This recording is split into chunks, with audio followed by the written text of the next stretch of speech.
അത് എൻ്റെ പല ആൾക്കാരും ചോദിച്ചിട്ടുണ്ട്, പല ഇന്റർവ്യൂവിലും ചോദിച്ചിട്ടുണ്ട്.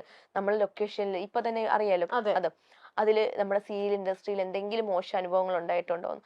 എനിക്കിതുവരെ അങ്ങനെ മോശം അനുഭവങ്ങൾ, ഇപ്പൊ പണ്ടൊക്കെ അഭിനയിക്കുന്ന സമയത്ത്, ഞാൻ വന്ന സമയത്ത് എനിക്ക് ഏറ്റവും കൂടുതൽ വിഷമം ഉണ്ടായ കാര്യം എന്ന് വെച്ചാൽ, ഞാനും അമ്മയായിരുന്നു പൊക്കോണ്ടിരുന്നത്. നമ്മൾ ഫസ്റ്റ് കയറിയ സമയമാണല്ലോ, ആദ്യം കയറിയ സമയത്തൊക്കെ അച്ഛൻ കാറിൽ കൊണ്ടാക്കും, പിന്നെ അച്ഛനെ വിളിച്ചുകൊണ്ട് വരാനും കൊണ്ടാക്കാനും ബുദ്ധിമുട്ടായിരുന്നു.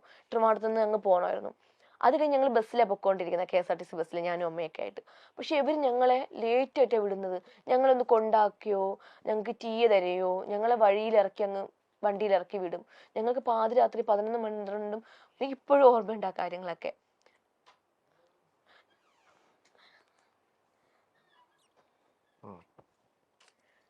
ഇപ്പോഴും ഓർമ്മയുണ്ട്. അപ്പോഴേക്കും എനിക്കൊരു വാശിയുണ്ടായിരുന്നു, എവിടെയെങ്കിലും എത്തണം, സ്വന്തമായിട്ടൊരു കാർ മേടിക്കണം എന്നൊക്കെ എനിക്ക് ആഗ്രഹമുണ്ട്. ഹാപ്പിയാണ്. അതൊക്കെ എപ്പോഴായിരുന്നു അനു ഇതൊക്കെ? ഈ ഒരു ഫീൽഡിൽ കയറി എനിക്കിപ്പോഴും ഓർമ്മയുണ്ട്, ഞാനൊരു സീരിയൽ ചെയ്യുന്ന സമയത്തായിരുന്നു. ആ സീരിയലിന്റെ പേരൊന്നും പറയുന്നില്ല. സമയത്ത് പേയ്മെന്റ് ഇഷ്ടം കൊണ്ട് പോകുന്നതാണ്, ഭാഗ്യം കൊണ്ടാണ് വിളിക്കുന്നത്. പക്ഷെ ചെയ്യുന്നതെന്ന് വെച്ചാലേ, നമ്മളെ ഒരു 10 11 മണിക്ക് ഈ പേരൂർക്കട, തമ്പാനൂര്, നമ്മൾ പേരൂർക്കട ഇറക്കി. അപ്പൊ ഞങ്ങൾക്ക് അങ്ങോട്ട് പോകുന്ന, ഞങ്ങൾ ഇവിടെ ആര്യനാടായിരുന്നു, അവിടെ നിന്ന് 30 കിലോമീറ്ററാ. അപ്പം അവിടെ നിന്ന് അപ്പൊ ഞാനും അമ്മയും മാത്രമേ ഉള്ളൂ. ഞാൻ പറഞ്ഞില്ല, അമ്മ ഭയങ്കര പാവമാണ്. പക്ഷെ ഇങ്ങനെയുള്ള കാര്യങ്ങൾക്ക് ഭയങ്കര കോൺഫിഡൻസ്. നമ്മുടെ അടുത്തൊക്കെ മോശമായിട്ട് ആരെങ്കിലും ബിഹേവ് ചെയ്ത് കഴിഞ്ഞാൽ അമ്മയ്ക്ക് തിരിച്ചു കൊടുക്കാനൊക്കെ അറിയാം. അങ്ങനെ ഒരു കോൺഫിഡൻസും കാര്യങ്ങളും അമ്മ എനിക്ക് തന്നിട്ടുണ്ട്. അപ്പൊ ഞങ്ങളൊരു 11 12 മണിക്കൊക്കെ ഷൂട്ട് കഴിഞ്ഞാലും വിടത്തില്ല, പിടിച്ചിരുത്തിക്കും. കാരണം ഒരു വണ്ടിയേ ഉള്ളൂ, നഷ്ടമല്ലേ അവർക്ക് അങ്ങോട്ടും ഇങ്ങോട്ടും വണ്ടി ഓടാനായിട്ട്. നമ്മളിപ്പോ വന്ന ആർട്ടിസ്റ്റ് അല്ലേ, സീനിയർ ആർട്ടിസ്റ്റ് അല്ലല്ലോ. അപ്പൊ നമ്മളൊക്കെ ആ സമയത്ത് വന്ന ടൈമിൽ നമ്മളെ 11 മണി, നമുക്ക് ഇത്രയും ദൂരം പോകണമെന്ന് പറഞ്ഞപ്പോലും 11 മണിക്കും 12 മണിക്കും അതോടുകൂടി ഞാൻ സീരിയൽ നിർത്തി. അത് ആ സമയത്ത് മാത്രമല്ലേ, ഇപ്പോഴും ഉണ്ട്. ഉണ്ടോ?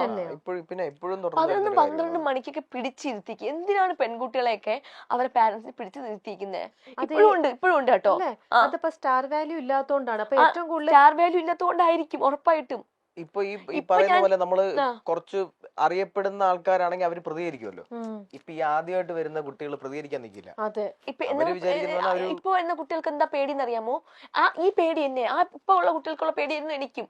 പറഞ്ഞു വിടുവോ, ഇനി കട്ട് ചെയ്ത് കളയോ, കൊന്നു കളയോ, ഇങ്ങനെയുള്ള കുറെ പേടികളുണ്ട് കുട്ടികൾക്കൊക്കെ. അഭിനയിക്കുള്ള ആഗ്രഹം കൊണ്ട് വരുന്ന പെൺകുട്ടികളാണ്, ആൺകുട്ടികളുമാണ്. കുട്ടികളുടെ മാത്രമല്ല, ഇനിയിപ്പോ അമ്മ ക്യാരക്ടർ ആണെങ്കിലും ഇനി എന്ത് ക്യാരക്ടർ ആണെങ്കിലും. അപ്പൊ ഇവർക്കൊക്കെ ഒരു സീനായിരിക്കും ചെയ്യാൻ വേണ്ടി വരുന്നത്. ഇവർക്ക് തമ്പാനൂരോ അല്ലെങ്കിൽ ഏതെങ്കിലും ഒരു ബസ് സ്റ്റാൻഡിലോ ബസ് സ്റ്റോപ്പിലോ ഇറക്കി വിടണമെങ്കിൽ 11 12 മണിക്കൊക്കെ പിടിച്ചിരുത്തിയിരിക്കും. ഇവർക്കൊക്കെ എന്ത് ദൂരം പോവേണ്ടവരാ. നാളെ സമയത്ത് ആ കുട്ടികൾക്ക് എന്തെങ്കിലും വന്നു കഴിഞ്ഞാൽ എന്ത് ചെയ്യും? അതൊന്നും ഇങ്ങനത്തെ ഈ പ്രൊഡക്ഷന്റെ സൈഡിൽ പ്രതികരിക്കുന്നില്ല. ഞാൻ പ്രതികരിക്കും. ഞാൻ ഇപ്പൊ എനിക്ക് വണ്ടി വിട്ടില്ല എന്നുണ്ടെങ്കിൽ ഞാൻ പറയും നാളെ ഞാൻ വരത്തില്ല എന്ന് പറയും. പക്ഷെ ഇപ്പൊ ആരും അങ്ങനെ ചെയ്യത്തില്ല, എന്റെ അടുത്ത് ചെയ്യത്തില്ല. ഇപ്പൊ നമ്മുടെ ഇപ്പൊ ഈ പറയുന്ന ഇപ്പൊ ഹേമ കമ്മീഷനിലാണേലും ഇങ്ങനത്തെ കുറെ ഇഷ്യൂസ് ആണ്, നമുക്ക് അത് കിട്ടുന്നില്ല, ഇതൊക്കെ തന്നെയാണല്ലോ. പറയില്ല, കാരണം അവർക്ക് ജീവിക്കാൻ വേണ്ടിട്ട് ആരും ഒന്നും പറയില്ല. പക്ഷെ ഇപ്പൊ അനു പറഞ്ഞ പോലെ നമ്മൾ അങ്ങനെ പറയാതിരിക്കണോ വേണ്ടത്? നമ്മൾ പ്രതികരിച്ചില്ലെങ്കിൽ ഞാൻ അങ്ങനെ പറയുള്ളൂ. നമ്മുടെ ആര് മോശമായിട്ട് പറഞ്ഞാലും എന്ത് പറഞ്ഞാലും നമ്മൾ പ്രതികരിക്കണം. നമ്മൾ ആരും ഒന്നും ചെയ്യാൻ പറ്റില്ല, ഒന്നും ചെയ്യാൻ പോകുന്നില്ല. അതെ, അങ്ങനെ ആകല്ലേ തന്നെ അനു പറഞ്ഞ പോലെ ഇങ്ങനെ വിഷമിച്ചിരിക്കോ നമ്മളിത് എന്താ പറയാ, കരയുന്നവർ ഞാൻ പറഞ്ഞു കൊടുക്കാറുണ്ട്, ഒരിക്കലും ഇങ്ങനെ ഇരിക്കരുത്, പറയണം. എനിക്ക് വണ്ടി ഇട്ട് തരാൻ പറ, അല്ലെങ്കിൽ എനിക്ക് ഇങ്ങനെ ചെയ്തു തരാൻ പറ, പറ്റത്തില്ല എന്ന് പറ. വേറെ മോശമൊന്നുമല്ല, ഈ വണ്ടിയിൽ അങ്ങനെയൊക്കെയുള്ള കാര്യങ്ങളൊക്കെ. പക്ഷെ ഇപ്പൊ ഈ പറഞ്ഞ പോലെ തന്നെ തുടക്കക്കാരിയാന്നുള്ള രീതിയിൽ ഇപ്പം അനു തന്നെ ഫേസ് ചെയ്ത് പോയിട്ടുണ്ട്. ഒരുപാട് സമയത്ത് ഇത്രയും ബോൾഡ് ആയിട്ടുള്ള അനു പറയാൻ പറ്റുന്നുണ്ടായിരുന്നില്ല അല്ലേ? അന്ന് ഞാൻ പമ്മിയായിരുന്നു. ഈ ഒരു ഫീൽഡ് വന്ന് ഞാൻ കാരണം അവിടെ എന്തെങ്കിലും പ്രശ്നം ഉണ്ടാവോ, ഞാൻ കാരണം അവർക്ക് ബുദ്ധിമുട്ടുണ്ടാവോ, ഞാൻ കാരണം എന്നെ വിളിക്കാതെ വരുമോ, എന്നെ കൊന്നുകളയോ എന്ന് പറഞ്ഞ സീരിയലിനകത്ത് ക്യാരക്ടർ കൊന്നുകളയോ, അങ്ങനെ നമ്മുടെ ഫ്രണ്ട്സിന്റെ ഇടയിൽ റിലേറ്റീവ്സിന്റെ ഇടയിലൊക്കെ നമ്മളുടെ ക്യാരക്ടറൊക്കെ ഭയങ്കര ബൂസ്റ്റപ്പ് ചെയ്ത് എല്ലാം ഫേമസ് ആയിട്ടൊക്കെ ഇരിക്കുന്നില്ല. നമ്മൾ എല്ലാവരുടെ ഇടയിൽ കണ്ടോ ഈ ക്യാരക്ടർ ചെയ്യുന്നത്. പെട്ടെന്നൊരു സമയത്ത് എന്റെ ക്യാരക്ടർ കട്ട് ചെയ്ത് കളയുമ്പോൾ നമ്മൾ അവരുടെ മുന്നിൽ നാണം കെടുക. മനസ്സിലായില്ലേ? അതുകൊണ്ട് എല്ലാം അഡ്ജസ്റ്റ് ചെയ്ത് പോകും. അങ്ങനെ അഡ്ജസ്റ്റ് ചെയ്ത് പോവരുതെന്ന് ഇപ്പൊ അനുവിന് മനസ്സിലായി. എനിക്ക് മനസ്സിലായി. പക്ഷെ നമ്മൾ അങ്ങനെ നിൽക്കേണ്ട ആവശ്യം, നമുക്ക് ഇതല്ലെങ്കിൽ നമുക്ക് വേറെ എന്തെങ്കിലും ജോലി നമ്മൾ പോണം. അതെ. പക്ഷെ അത് ഇപ്പൊ പറഞ്ഞതല്ലാതെ ഈ വരുന്ന ആൾക്കാർക്ക് ഭയങ്കരമായിട്ട് ഇതൊരു പാഷനായിട്ട് കൊണ്ടുവരുന്ന ആൾക്കാരാണ് ചേച്ചി. അപ്പൊ അതിന്റെ ഒരു ഇതിലാണ് അവർക്ക് പൈസയോ അല്ലെങ്കിൽ ഒരുപാട് കുട്ടികൾക്ക് അതൊന്നും ഒരു അഭിനയം എന്ന് പ്രശ്നം പറയുന്നത് കാണില്ല. ഭയങ്കര ഇഷ്ടമാണ്. കുഞ്ഞിലെ ഇപ്പൊ എനിക്ക് കുഞ്ഞിലുള്ള ഒരു ആഗ്രഹമായിരുന്നു എനിക്ക് അഭിനയിക്കാൻ. എനിക്ക് ഈ ഒരു ഫീൽഡിൽ വരാൻ പറ്റുമെന്ന് പോലും ഞാൻ എന്റെ ലൈഫിൽ ഞാൻ ആഗ്രഹിച്ചിട്ടുണ്ട്. പക്ഷേ എനിക്ക് കിട്ടുന്ന വിചാരിച്ചിട്ടില്ല. വിചാരിച്ച കാര്യമേ അല്ല. അപ്പൊ എന്തോ ഒരു ഭാഗ്യം. എനിക്ക് തോന്നുന്നു നമ്മൾ ഒരുപാട് ആഗ്രഹിക്കുമ്പോഴാണ് കുറച്ചെങ്കിലും കിട്ടുന്നെന്ന് പറയാറുണ്ട്. അപ്പം അങ്ങനെ കിട്ടിയതായിരിക്കും എനിക്കിത്. അപ്പൊ നമ്മളത് ഇപ്പൊ ഞാൻ കുറെ കാര്യങ്ങൾ പഠിച്ചെന്ന് വെച്ചാല് നമ്മുടെ ഞാൻ പറയാം സ്റ്റാർ മാജിക്കില് അവരെല്ലാം നമുക്ക് ചെയ്തു തരും കേട്ടോ. അങ്ങനെ ഈ സമയത്ത് വിടാൻ പറഞ്ഞത് വിടും. ചേട്ടാ എനിക്ക് ഇത്ര മണിക്ക് പോണം, പൊക്കോ എന്നൊക്കെ പറഞ്ഞ് ഞങ്ങളെ വിടും. അതുകൊണ്ടാണ് ഞാൻ ഇപ്പോഴും നിൽക്കുന്നത്. നമ്മളൊരു എല്ലാരും അങ്ങനെയാണെന്നല്ല, എല്ലാരും അങ്ങനെയല്ല കേട്ടോ. നേരത്തെ പക്ഷേ പറഞ്ഞ പോലെ എല്ലാരും അതിനകത്ത് ഒരു ചില percentage ആൾക്കാർ of ആൾക്കാർ അങ്ങനെയുണ്ട്. ആയിരിക്കും. അങ്ങനെയുണ്ട്. അതെല്ലായിടത്തും നല്ലതും ചീത്തയും ഉണ്ടല്ലോ. അതെ, അതെ, ഇപ്പൊ ഈ പറയുന്ന പോലെ പെൺകുട്ടികൾക്ക് ഇങ്ങനെ ധാരാളം ഒരുപാട് പെൺകുട്ടികൾക്ക് ഉണ്ടാവും അനുഭവം പറയാൻ.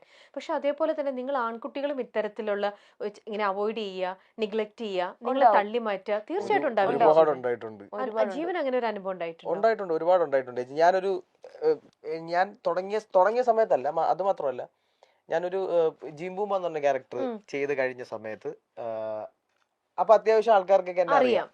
അത് കഴിഞ്ഞിട്ട് ഒരു സീരിയൽ എന്നെ ഇങ്ങനെ വിളിക്കുന്നു.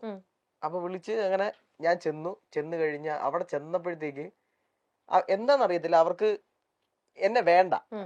പക്ഷെ അത് അവർക്ക് ഒന്ന് തുറന്നു പറയാനും എന്റെ അടുത്തൊരു പറ്റുന്നില്ല, നേരിട്ട് വന്ന് പറയാനൊരു മടി. അപ്പൊ കൺട്രോളറിന്റെ അടുത്തപ്പോ ഞാനിങ്ങനെ നോക്കുമ്പോ അവരിങ്ങനെ അവിടെ ഇവിടെയൊക്കെ സംസാരിക്കുന്നുണ്ട്. ഇങ്ങനെ ഇതിപ്പോ ഒരു കാര്യമാണ് ഞാൻ പറയുന്നത്, ഈ സംസാരിക്കുന്നുണ്ട് അങ്ങനെ ഇത് ശരിയാവും തോന്നുന്നില്ല, ക്യാരക്ടറിന് ശരിയാവും തോന്നുന്നില്ല എന്നുള്ള രീതിയിൽ സംസാരിക്കുന്നുണ്ട്. അപ്പൊ അവര് കൺട്രോളറിന്റെ അടുത്ത് വന്ന് പറയണം. അപ്പൊ ഇതിന് വേണ്ടിയിട്ട് നമ്മൾ കുറെ കാര്യങ്ങൾ ചെയ്യുന്നുണ്ടായിരിക്കും. ഈ ഒരു ക്യാരക്ടറിന് വേണ്ടി നമ്മൾ ഡ്രസ്സ് കുറെ പർച്ചേസ് ചെയ്യും. തീർച്ചയായിട്ടും നമ്മൾ അതിന് വേണ്ടിയിട്ട് ഒരുപാട് നമ്മുടെ മനസ്സിൽ ഒരുപാട് ആഗ്രഹങ്ങൾ ഉണ്ടായിരിക്കും. അങ്ങനെ ഒരുപാട് കാര്യങ്ങളുണ്ട്. അതുപോലെ തന്നെ വേറൊരു ഫേമസ് സീരിയലിന് വേണ്ടിയിട്ട് എന്നെ ടൈറ്റിൽ ക്യാരക്ടറിന് വേണ്ടിയിട്ടാണ്. അപ്പൊ ചെന്ന് കഴിഞ്ഞപ്പോഴത്തേക്ക് അവർക്ക് പ്രശ്നം ഹൈറ്റ് ആണ്. അപ്പൊ അവിടെ ലൊക്കേഷനിൽ എത്തി ഞാൻ മേക്കപ്പ് ചെയ്ത് ഡ്രസ്സെല്ലാം കോസ്റ്റ്യൂം എല്ലാം ചേഞ്ച് ചെയ്ത് അവിടെ വന്നതിന് ശേഷമാണ് ഇവർ ഈ ഹൈറ്റിന്റെ കാര്യം പ്രശ്നമായിട്ട് വരുന്നത്. അപ്പൊ അവിടെ വെച്ച് ഇത് കണക്കൊരു സംസാരം ഉണ്ടാകുന്നുണ്ട്.